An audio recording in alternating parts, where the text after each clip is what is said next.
నమస్కారం సిటీ వార్తలకు స్వాగతం. రాష్ట్రంలో అరాచకమే లక్ష్యంగా వైఎస్ఆర్ కాంగ్రెస్ పార్టీ కుట్రలు చేస్తుందని మంత్రి కొల్లు రవీంద్ర ధ్వజమెత్తారు. మంగళగిరిలోని టీడీపీ కేంద్ర కార్యాలయంలో మంత్రి కొల్లు రవీంద్ర మీడియాతో మాట్లాడారు. కూటమి ప్రభుత్వ పాలనలో ప్రజలు సంతోషంగా ఉంటే ఓర్వలేక వైసీపీ నాయకులు రాష్ట్రాన్ని రావణకాష్టంగా మార్చాలని చూడటం దుర్మార్గమని అన్నారు. జగన్ డైరెక్షన్లో శాంతి భద్రతలకు రాష్ట్రంలో విఘాతం కలుగుతుందని చెప్పారు. రాష్ట్ర ప్రతిష్టను దెబ్బతీయాలని అనుకుంటే చూస్తూ ఊరుకోమని మంత్రి కొల్లు హెచ్చరించారు. ఈరోజు వెంటిలేషన్లో ఉన్నటువంటి పరిస్థితుల నుంచి అలా సంక్షేమ కార్యక్రమాలు అమలు చేస్తున్నారు, అటు అభివృద్ధి కార్యక్రమాలు అమలు చేస్తూ ఉన్నారు. ప్రజలు కూడా చాలా సంతోషంగా ఉన్నారు. మరి ఇలాంటి పరిస్థితుల్లో ఇవాళ కుట్రలు చేస్తున్నారు. వైసీపీ నాయకులు రాష్ట్రాన్ని రావణకాష్టంగా చేయడానికి ప్రయత్నం చేస్తూ ఉన్నారు. వైఎస్ఆర్ పార్టీ నాయకుడు జగన్మోహన్ రెడ్డి డైరెక్షన్లో రాష్ట్రంలో శాంతి భద్రతలకు విఘాతం కల్పించాలని, రాష్ట్రంలో ఒక కుట్రపూరితమైనటువంటి కార్యక్రమాలు చేయడానికి ఏ రకంగా పూనుకుందో ఇవాళ జరుగుతున్నటువంటి సంఘటనలే దానికి ఒక నిదర్శనం.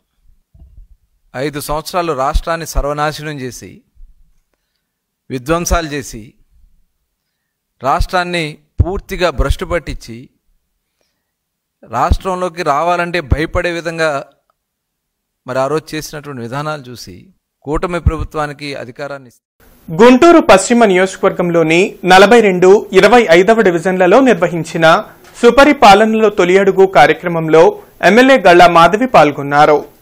ఎన్డీఏ కూటమి ప్రభుత్వం రాకతో ఎమ్మెల్యే గళ్లా మాధవి నాయకత్వంలో కోట్లాది రూపాయల పనులు చేపట్టారని 42వ డివిజన్ ప్రజలు హర్షం వ్యక్తం చేశారు. 42వ డివిజన్లో ఉన్న వడ్డేగూడెంలో ప్రజలకు సంక్షేమ పథకాలు అందుతున్నాయని, అలాగే తమకు ఇళ్ల పట్టాలు ఇవ్వాలని ఎమ్మెల్యేను కోరగా సానుకూలంగా స్పందించి అర్హులైన ప్రతి ఒక్కరికి టిడ్కో ఇళ్లు పట్టాలు అందిస్తామని హామీ ఇచ్చారు. అనంతరం నవభారత్ నగర్ 2వ లైన్లో 53 లక్షల రూపాయలతో సీసీ డ్రైన్లు మరియు 65.50 లక్షలతో బీటీ రోడ్ నిర్మాణం మొత్తం 1,18,50,000 రూపాయల అభివృద్ది పనులకు ఎమ్మెల్యే గళ్లా మాధవి, మేయర్ కోవెలమూడి రవీంద్ర శంకుస్థాపన చేశారు.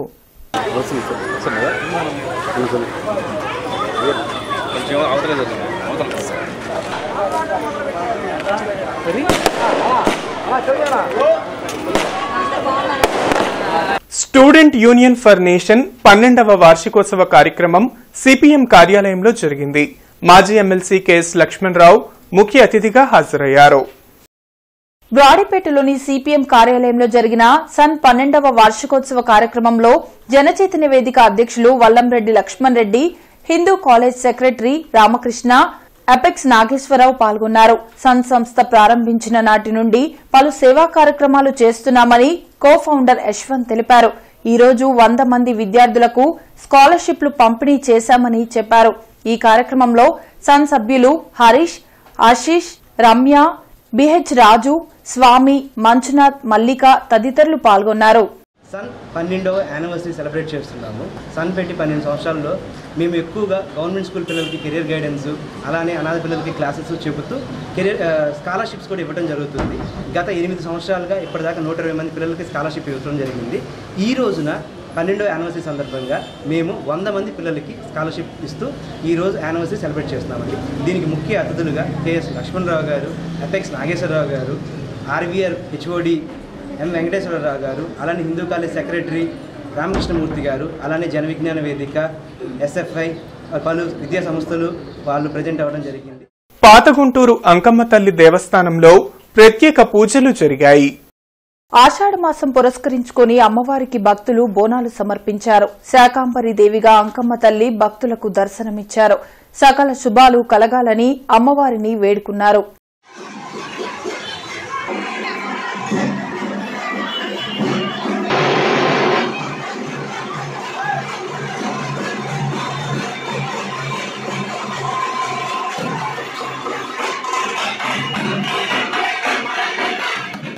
తమ సమస్యలు పరిష్కరించాలంటూ సిఐటియు ఆధ్వర్యంలో గుంటూరు జిల్లా municipal employees and workers union ఆందోళన నిర్వహించింది. నిరవధిక సమ్మెలో భాగంగా అడవితకిళ్లపాడు హెడ్ వాటర్ వర్క్స్ వద్ద ధర్నా చేశారు. ఇంజనీరింగ్ కార్మికులకు ఎంత జీతం పెంచుతారో స్పష్టత ఇవ్వాల్సిన బాధ్యత ప్రభుత్వంపై ఉందని యూనియన్ నాయకులు శ్రీనివాసరావు, ముత్యాలరావు డిమాండ్ చేశారు. మున్సిపల్ అవుట్సోర్సింగ్ ఉద్యోగులకు ఎలాంటి షరతులు లేకుండా సంక్షేమ పథకాలు అమలు చేయాలని కోరారు. ఈ రోజు సమ్మెలోకి వెళ్లటానికి ముఖ్య కారణం రాష్ట్ర ప్రభుత్వం. మేము గత 7 సంవత్సరాలుగా అధికారులకు కానీ మంత్రులకు కానీ పలు విధాలుగా వినతి పత్రాలు ఇస్తూనే ఉన్నాం. అయినా సరే రాష్ట్ర ప్రభుత్వం ముద్దనిద్దరితో మేము ఫలానా జీతం పెంచుతామని మాటలతో చెప్పడం తప్పించి ఇంతవరకు జీవోపూర్వకంగా ఇచ్చింది లేదు. అదేమంటే సమ్మెలోకి దిగే ముందు మేము మీకు జీతాలు పెంచుతాము, ఫైనాన్స్ డిపార్ట్మెంట్లో అనుమతి తీసుకుంటున్నాం అని చెప్తున్నారే తప్పించి ఇంత పెంచుతున్నామని కానీ ఇంత పెంచుతున్నామని జీవో రూపంలో ఇవ్వటం కానీ ఎక్కడా జరగట్లా. రాష్ట్ర ప్రభుత్వం వెంటనే ఇంజనీరింగ్ కార్మికులకు సంబంధించి జీతాలు పెంపుదల ఎంత చేస్తారు, ఎప్పుడు చేస్తారు, ఏ జీవో ప్రకారం పెంచుతారు, అలాగే ఇంజనీరింగ్ కార్మికులకి కేటగిరీలు నిర్ధారణ చేసే దానిలో జరిగిన తప్పుల్ని సవరించాలి. వీటితో పాటుగా ఇంజనీరింగ్ కార్మికులు, మున్సిపల్ అవుట్సోర్సింగ్ కార్మికులకి ఎలాంటి సంక్షేమ పథకాలు వర్తించడం లేదు. సంక్షేమ పథకాలని ఎలాంటి షరతులు లేకుండా అమలు చేయాలని చెప్పేసి ప్రభుత్వాన్ని కోరుతా ఉన్నాం. గత 2023 డిసెంబర్ 26 నుండి 2024 జనవరి 10వ తేదీ దాకా 17 రోజుల పాటు జరిగిన సమ్మెకు సంబంధించి ఆ సందర్భంగా ప్రభుత్వం హామీలు ఇచ్చింది. ఆ హామీలకి జీవోలు ఇవ్వాలని గత సంవత్సర కాలంగా కోరుతా ఉన్నాం. చంద్రబాబు నాయుడు సారథ్యంలో ఈ రాష్ట్రంలో పోలీసు రాజ్యం నడుస్తుందని వైసీపీ రాష్ట్ర కోఆర్డినేటర్ సజ్జల రామకృష్ణారెడ్డి ధ్వజమెత్తారు. పొన్నూరులో దాడికి గురై ఆసుపత్రిలో చికిత్స పొందుతున్న మన్నవ గ్రామ సర్పంచ్ నాగమల్లేశ్వరరావును సజ్జల రామకృష్ణారెడ్డి పరామర్శించారు. ఈ సందర్భంగా ఆయన మీడియాతో మాట్లాడుతూ మన్నవ సర్పంచ్ నాగమల్లేశ్వరరావుపై టీడీపీ నాయకులు ఒక ప్రణాళిక ప్రకారం దుర్మార్గంగా దాడి చేశారని అన్నారు. నాగమల్లేశ్వరరావు త్వరగా కోలుకుని మృత్యుంజయుడిగా బయటకొస్తాడని ఆశాభావం వ్యక్తం చేశారు. ఇది రాజకీయపరమైన హత్యాయత్నమని అన్నారు. రాష్ట్రం పోలీస్ రాజ్యంగా మారిపోయిందని విమర్శించారు. జగన్మోహన్ రెడ్డి పర్యటనకు వచ్చినప్పుడల్లా వందల్లో కేసులు నమోదు చేస్తున్నారని అన్నారు. ప్రభుత్వం సమస్యలు పరిష్కరిస్తే జగన్ ఎందుకు బయటకొస్తారని ప్రశ్నించారు. కార్యక్రమంలో మాజీ మంత్రి అంబటి రాంబాబు, ఎమ్మెల్సీ లేళ్ల అప్పిరెడ్డి, అంబటి మురళీకృష్ణ, మాజీ గ్రంథాలయ చైర్మన్ బత్తుల దేవానంద్, నిమ్మకాయల రాజనారాయణ, నూరి ఫాతిమా తదితరులు పాల్గొన్నారు. ఈ రోజు దుర్మార్గంగా జరిగిన అటాక్ వల్ల ఆయనకి ఏమవుతుందో అని బాగా ఆందోళనలో ఉన్నారు. ఎంటైర్ పార్టీ ఆందోళనలో ఉంది. బట్ పోయి చూస్తే అదృష్టవశాత్తు ఆయన గట్టిగా ఫైట్ చేస్తున్నారు. మృత్యుంజయుడుగా బయటకు వస్తారని మేము కానీ ఇంతకు మురళి అన్నప్పుడు మొత్తం దీని వెనక ఏదో ఫ్యాక్షన్ వల్లనో కుటుంబాల మధ్య గొడవ కాదు, పూర్తిగా రాజకీయపరమైన హత్య. కేవలం దేవుడి దయతో ఆయన కొట్టుమిట్టాడుతున్నారు అక్కడ ఆసుపత్రిలో. కానీ లేకుంటే హత్య చేయాలని దీంతో అటెంప్ట్ చేశారు. ప్రతి సోమవారం కలెక్టరేట్, ఎస్పీ, కార్పొరేషన్ కార్యాలయాలలో ప్రజా ఫిర్యాదుల పరిష్కార వేదిక కార్యక్రమాన్ని నిర్వహిస్తున్నారు.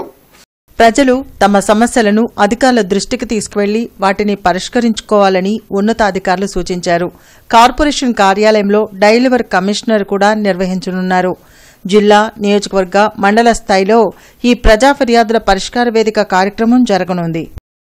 బ్రాడీపేట 5వ లైన్లో ఉన్న బడబానల ప్రతాప వీరాంజనేయ స్వామి దేవస్థానంలో ఉన్న శ్రీ లలిత పరమేశ్వరి అమ్మవారికి ఆషాఢమాసం సందర్భంగా విశేష పూజలు జరిగాయి. పూజ అనంతరం అమ్మవారి ఊరేగింపు నిర్వహించినట్లు లలిత పరమేశ్వరి అమ్మవారి అర్చకులు శంకర్ తెలిపారు. ఈ కార్యక్రమంలో భక్తులు పాల్గొని అమ్మవారికి సారెను పంచిపెట్టారు.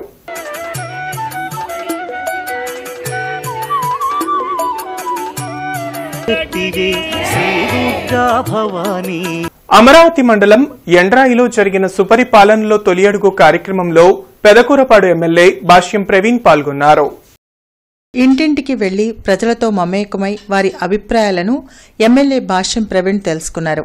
కూటమి ప్రభుత్వం అమలు చేస్తున్న సంక్షేమ అభివృద్ది పథకాలపై ప్రజల స్పందనను అడిగి తెలుసుకున్నారు. తమ దృష్టికి వచ్చిన సమస్యలను మై టీడీపీ యాప్ ద్వారా స్వయంగా నమోదు చేశారు. గత సంవత్సరం సాధించిన అభివృద్ది విజయాలను వివరించడంతో పాటు రానున్న 4 ఏళ్లలో అమలు చేయనున్న అభివృద్ది ప్రణాళికలపై స్పష్టతనిచ్చారు. త్వరలోనే మరిన్ని అభివృద్ది పనులు ప్రారంభం కానున్నాయని ఎమ్మెల్యే భాష్యం ప్రవీణ్ తెలిపారు. ఇంటింటికి తెలుగుదేశంలో భాగంగా పట్టణంలోని 22, 8, 20, 18వ వార్డులలో ఎమ్మెల్యే ప్రతిపాటి పుల్లారావు పర్యటించి 55 లక్షలతో చేపట్టిన పలు అభివృద్ది పనులకు శంకుస్థాపన చేశారు. ఇళ్లు లేని వారు లేవని బాధపడుతుంటే ప్రభుత్వం ఇచ్చిన ఇళ్లలో ఉండకుండా వాటిని పాడుపెట్టడం సరికాదని ప్రజలు ప్రభుత్వ పథకాలు సద్వినియోగం చేసుకుని తమ జీవితాలను చక్కదిద్దుకోవాలని ఎమ్మెల్యే ప్రతిపాటి పుల్లారావు సూచించారు. నియోజకవర్గంలో 9,800 పేద కుటుంబాల్ని P4 కింద ఎంపిక చేశారని ఆ కుటుంబాలను అన్ని విధాలా పైకి తీసుకురావడమే ప్రభుత్వ లక్ష్యమన్నారు. కార్యక్రమంలో municipal chairman Sheikh Rafani, vice chairman gold Srinu, BJP నాయకులు జయరామిరెడ్డి, టీడీపీ నాయకులు నెల్లూరి సదాశివరావు తదితరులు పాల్గొన్నారు. సినీ నటుడు శివాజీ గుంటూరులో సందడి చేశారు. ఈ మేరకు బ్రాడీపేటలో నూతనంగా ఏర్పాటు చేసిన ఇరానీ నవాబ్ సెంటర్ను శివాజీ ముఖ్య అతిథిగా హాజరై ప్రారంభించారు. ఈ కార్యక్రమంలో టీవీ ఆర్టిస్ట్ తేజ, ఇరానీ నవాబ్ సంస్థ ఎండీ ఎంబీఆర్ తదితరులు పాల్గొన్నారు. గతంతో పోలిస్తే గుంటూరు నగరం వ్యాపారపరంగా వేగంగా అభివృద్ది చెందుతోందని ఈ సందర్భంగా శివాజీ తెలిపారు. నాణ్యమైన ఆహార పదార్థాలు అందించి కస్టమర్ల మన్ననలు పొందాలని సూచించారు. 1 year బ్యాక్ వాడు ఇలాగే రావాలంటే సర్లే బాగోదులే, బిగ్ బాస్ హౌస్లో కలిసాడు కదా బాగోదని వచ్చాను ఆ రోజు. కానీ 50 బ్రాంచ్లు అయిందంటే చాలా గొప్ప విషయం కదండి. సో అంటే డెడికేషన్, అందరూ కలిసి టీం వర్క్గా చేయడం అనేది నాకు చాలా బాగా నచ్చింది. ఇరానీ నవాబ్స్ అనేది ఏదో టీ పొడి తీసుకొచ్చి కాఫీ పాలు కలిపేసి లేదంటే టీ పొడి కలిపేసి ఒక ఫ్రాంచైజీ ఓపెన్ చేసినట్టు కాదు. దీనికంటూ ఒక ఇంగ్రీడియంట్స్ వాళ్ళు ఏదో డిఫరెంట్గా చేసుకున్నారు. సో 50 బ్రాంచ్లు అంటే జనం ఈ సపోర్ట్ ఎప్పటికీ ఉండదని చెప్పి నేను కోరుకుంటున్నా. ఉంటుంది అంతే, అది ఫిక్స్. కొన్ని పట్టుకుంటే వదలరు కదా, అట్లాంటి బ్యాచ్ మంది వదిలేదే లేదు. ఇది ఆయన కూడా వదిలించుకోలేడు. ఇక తప్పక సర్లే అటు వస్తానే ఉన్నాడు. అన్న ఈ బాండింగ్ మీతో ఎప్పటికీ ఇలాగే కంటిన్యూ అవ్వాలని చెప్పి మనస్ఫూర్తిగా కోరుకుంటున్నా. బిగ్ బాస్లో ఏ ముహూర్తాన మరి బాండింగ్ అనేది సెట్ అయిందో నాకైతే అర్థం కాల. అది కంటిన్యూ అవుతుంది. ఐ హోప్ ఇది ఇంకా కంటిన్యూ అవుతూ ఉండాలి. అండ్ ప్రొఫెషనల్ లైఫ్లోనే కాకుండా ఎక్కువగా పర్సనల్ లైఫ్లో నాకు చాలా సపోర్టివ్గా ఉంటాడు శివాజీ అన్న. ఐ మీన్ మీరందరికీ తెలియకపోవచ్చులే కానీ చెబుతున్నాను. అండ్ దానికైతే థ్యాంక్ యూ సో మచ్ అన్న. సీరియస్లీ నిజంగానే రాష్ట్రంలో ప్రజాస్వామ్యం ఉందా అని మాజీ మంత్రి అంబటి రాంబాబు ప్రశ్నించారు. గుంటూరులోని అంబటి రాంబాబు క్యాంప్ కార్యాలయంలో మీడియాతో ఆయన మాట్లాడారు. రాజకీయ పార్టీలు కార్యక్రమాలు నిర్వహించుకోకూడదా అని నిలదీశారు. వైసీపీ శ్రేణులపై దాడులు జరుగుతుంటే పోలీసులు ఎందుకు చర్యలు తీసుకోవడం లేదో చెప్పాలన్నారు. ఎక్కడైనా మా కార్యక్రమం జరుగుతుంటే దాన్ని చిన్నాభిన్నం చేయాలనేటువంటి ప్రయత్నం చేస్తున్నారు. ప్రజల్లో నిరసన వస్తుంటే ఆ నిరసనని అణిచివేయాలని ప్రయత్నం చేస్తున్నారు. ఎవరు అణిచివేయాలని? పోలీస్ యంత్రాంగాన్ని అడ్డం పెట్టుకొని, కాకీలను అడ్డం పెట్టుకొని, లాఠీలను అడ్డం పెట్టుకొని మీరు అణిచివేయాలని ప్రయత్నం చేస్తే ఇది ప్రజాస్వామ్యంలో తగునా అని అడుగుతా ఉన్నా. ఇవాళ మళ్ళా మా పార్టీ యాక్టివిటీసు, మా పార్టీ కేంద్ర కార్యాలయం ఇచ్చినటువంటి పిలుపుల్ని మేము ఆచరించకూడదా? పొలిటికల్ యాక్టివిటీ మేము చేయకూడదా? ఈ రాష్ట్రంలో నానిగారు వెళ్ళడానికి వీల్లేదు, క్యాన్సిల్ చేసుకోండి మీటింగ్ అంటే ప్రజాస్వామ్యంలో తగునా అని అడుగుతా ఉన్నా. ఒక కళ్యాణ మండపంలో జరిగేటటువంటి కార్యక్రమానికి మీరు ఇంటి చుట్టూరా వచ్చి వెళ్ళకోకుండా నిర్బంధించాలనేటువంటి ప్రయత్నం మీరు చేస్తూ ఉన్నారు.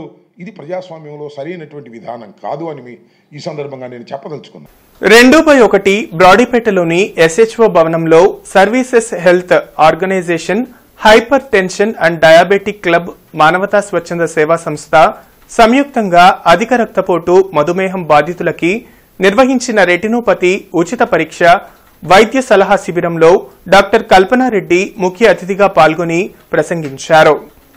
మధుమేహం, అధిక రక్తపోటు గలవారు నిర్లక్ష్యం చేయకుండా ప్రతి 6 నెలలకు ఒకసారి రెటినోపతి పరీక్ష చేయించుకుని దృష్టిని కాపాడుకోవాలని డాక్టర్ అగర్వాల్ కంటి ఆసుపత్రి నేత్ర వైద్య శస్త్రచికిత్సా నిపుణులు డాక్టర్ రాచపల్లి కల్పనారెడ్డి అన్నారు. షుగర్తో పాటు మిగిలిన కండిషన్స్ కూడా కొన్ని చూసుకోవాల్సి ఉంటాయి. ఒకటి అనీమియా, అంటే బాడీలో హీమోగ్లోబిన్ శాతం తక్కువ ఉన్న వాళ్ళకి డయాబెటిక్ రెటినోపతి అనేది రిస్క్ చాలా డబల్ అవుతుంది. సో షుగర్ పేషెంట్స్ అందరూ కూడా హీమోగ్లోబిన్ లెవెల్స్ అంటే రక్తం ఎంత ఉందనేది ఒకసారి చెక్ చేయించుకోవాలి ప్రతి పేషెంట్. అది ఫస్ట్ కరెక్ట్ చేయించుకుంటే డయాబెటిక్ రెటినోపతి రిస్క్ కొంచెం తగ్గుతుంది. అదొకటి. లిపిడ్ ప్రొఫైల్ అంటే కొలెస్ట్రాల్ లెవెల్స్, కొలెస్ట్రాల్ హై ఉన్న వాళ్ళకి కూడా డయాబెటిక్ రెటినోపతి రిస్క్ ఎక్కువగా ఉంటుంది, నరం వాపులు ఎక్కువ వస్తాయి, ట్రీట్మెంట్స్ కి రెస్పాన్స్ తక్కువ ఉంటుంది. సో షుగర్ పేషెంట్స్ అందరూ కూడా కొలెస్ట్రాల్ కూడా కంట్రోల్లో ఉంచుకోవాలి. Third condition kidney. పశ్చిమాసియా పరిణామాలు భారత్పై ప్రభావం అనే అంశంపై బ్రాడీపేటలోని గుర్రం జాషువా విజ్ఞాన కేంద్రంలో సదస్సు జరిగింది. బ్రాడీపేటలోని సిపిఎం కార్యాలయంలో జరిగిన సదస్సులో ముఖ్య వర్తగా మాజీ ఎమ్మెల్సీ కెఎస్ లక్ష్మణరావు హాజరై మాట్లాడారు. పాలస్తీనాపై ఇజ్రాయెల్ చేస్తున్న దుర్మార్గమైన దాడి, ఇరాన్ మరియు ఇజ్రాయెల్ మధ్య జరిగిన యుద్దం వంటి పరిణామాల ఫలితంగా పశ్చిమాసియాలోని పరిణామాలు ఆందోళనకరంగా మారాయని అన్నారు. అమెరికా వెన్నుదన్నుతో పాలస్తీనాలోని గాజాతో సహా అన్ని ప్రాంతాలపై గత 20 నెలలుగా ఇజ్రాయెల్ సాగిస్తున్న మారణకాండలో సుమారు 60,000 మంది పౌరులు మరణించారని వెల్లడించారు. వారిలో దాదాపు సగం మంది చిన్నారులు, మహిళలు ఉన్నారని ఆవేదన వ్యక్తం చేశారు. ఈ కార్యక్రమంలో convenor Bhavannarayana, professor Venugopalarao, professor Anjireddy, doctor Kolla Rajamohan Rao, VVK Suresh, Tandava Krishna, Abdul Saleem, K Nalinikanth, Chishti, Kapu Srinivas, M Rajeswararao తదితరులు పాల్గొన్నారు.